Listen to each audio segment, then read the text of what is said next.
know the man's lie is like? A man's lie is like, I was at Tony's house. I'm at Kenny's house. That's a man's lie. A woman's lie is like, it's your baby. Mr. Parrish's wife cheated on him, so he was always checking to see if his kids looked like him. He was the first man in Bed-Stuy to get a DNA test. The practice of passing off a pregnancy as somebody else's has been with us since the beginning of time. What the DNA testing is doing for us is bringing us to a point where we can have factual evidence for that. Women have always been promiscuous and unfaithful. That's why chastity belts were invented. It's also why scientists believe the penis is shaped in the way it is, to remove other men's sperm from women's vaginas before depositing their own. Yet it's typically the man who's painted as a philanderer. Men cheat for the same reason that dogs lick their balls, because they can. It's part of their biology. Women cheat. Yeah, but it's completely different. How? Because we don't go around randomly attacking any man that we're attracted to. Speak for yourself. We're not driven by testosterone. When women are unfaithful, it tends to be without the use of protection, which makes the whole thing even worse for the man. And Susan admits she's not sure her husband Nick is the father of her baby. Now, if not, the father could be the man she met on the way to the chip shop after a rare night out on the town. However, the prevalence of paternity fraud is much greater than most people realise. Approximately between 10 and 12% we prove that the man who we test is not the father of the child. On average, 1 in 10 children are not fathered by the man that appears on their birth certificate. But that figure fluctuates depending on which socioeconomic group you're in. So it goes down to about 1% of children in higher socioeconomic groups, and it can go up to about as high as 30% of children in lower socioeconomic groups. In the US, about 10 million kids are being raised by men that think they're the fathers, but are not. And in Britain, the figure's believed to be around 1 million children. That means 1 in 20 children, or 1 in every class at school, is not fathered by the man who thinks he's the dad. Look, if I was a man, and my wife has been on a trip to New York and she comes back and 6 months later she's pregnant, I'm going to DNA test. There is a presumption in law that husbands are the fathers of children. That's the great presumption of British law. But I think when there's been any kind of anonymous research, statistically, it's incredibly striking. It's quite striking how many husbands are not the biological fathers of their children. And if you had a law where every mother was forced to tell, it could be a big can of worms, that. Robin Baker, a biological psychologist, has studied paternity fraud and its effects. He found that it was a common occurrence and was demonstrably poisonous to family structure and the health and upbringing of children. This is a great opportunity for us, Peter. What about Reese, huh? You ever think about that? I mean, you want to take him away from his father? You may not even be his father. What? He might not be yours. There was somebody else. It was just casual, and then there was you.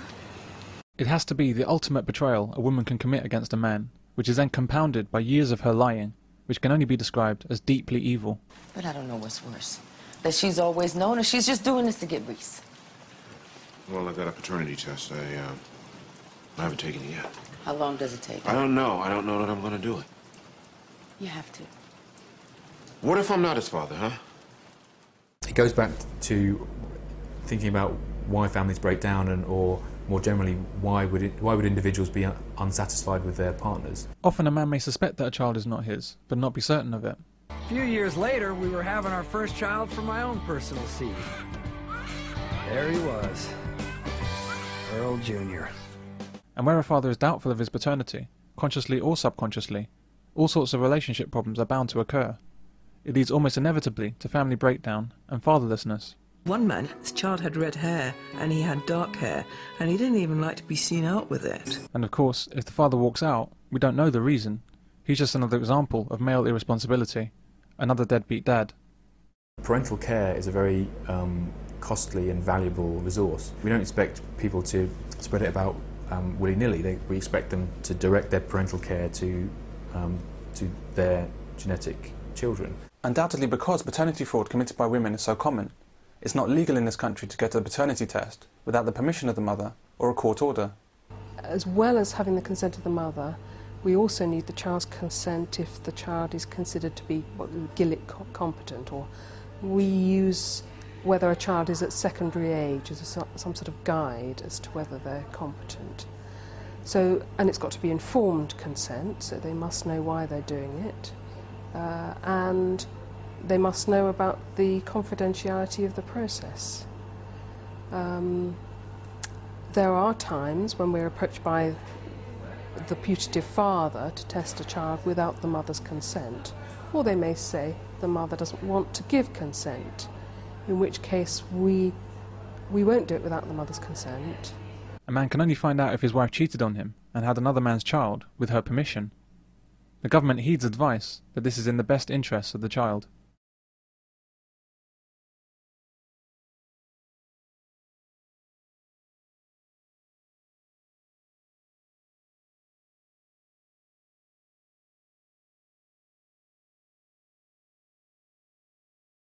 Why do you require consent from all three parties? Why? Yeah. What are the issues involved in making sure that everyone agrees? It's a terribly important process. It's, I don't know, it seems to go deep to the heart. And it's very important that people are happy with that. But clearly, in the vast majority of cases, paternity tests strengthen the family and improve outcomes for children because they can deliver good news by removing lingering doubts. The truth, on the whole, however painful and uncomfortable it is, works better for the human psyche. Deception erodes our confidence in our own judgment and our relationships with other people, and that always has destructive consequences, larger or smaller degrees. No man ever knows for sure on leaving hospital with his wife and new child that the baby is his. If women were forced to endure this lack of certainty, they'll complain loudly about this terrible abuse of their rights. With such high rates of paternity fraud, DNA testing should be mandatory on the birth of a child, so that men can have the same certainty of parenthood that women enjoy. A man should know. I think it comes down to a man should know. It's not necessarily about punishing the woman. It's about the knowledge. It's about giving the man full knowledge. And I guess the only way to do that is to have a paternity test at every pregnancy. But the government will never make paternity testing routine. It's not interested if the wrong man is enslaved by a woman, and they don't care about the broken family that almost inevitably results. They just want some man, any man, to pay for the upbringing of that child. She's not my daughter. Well, she's somebody's daughter, isn't she? And whoever it is, it's my job to find him and to make him a supporter. That's the law. Government doesn't even attempt to educate women about their behaviour, nor do they even address it as a massive problem it is. We see domestic violence documentaries vilifying men every other weekend, but no programmes vilifying women for their despicable behaviour. I regard paternity fraud as a far more destructive problem in society than domestic violence. But whereas domestic violence is perpetrated by both sexes, and is mostly instigated by women, paternity fraud is an abuse exclusively committed by women, and it's one of the most evil crimes that exist.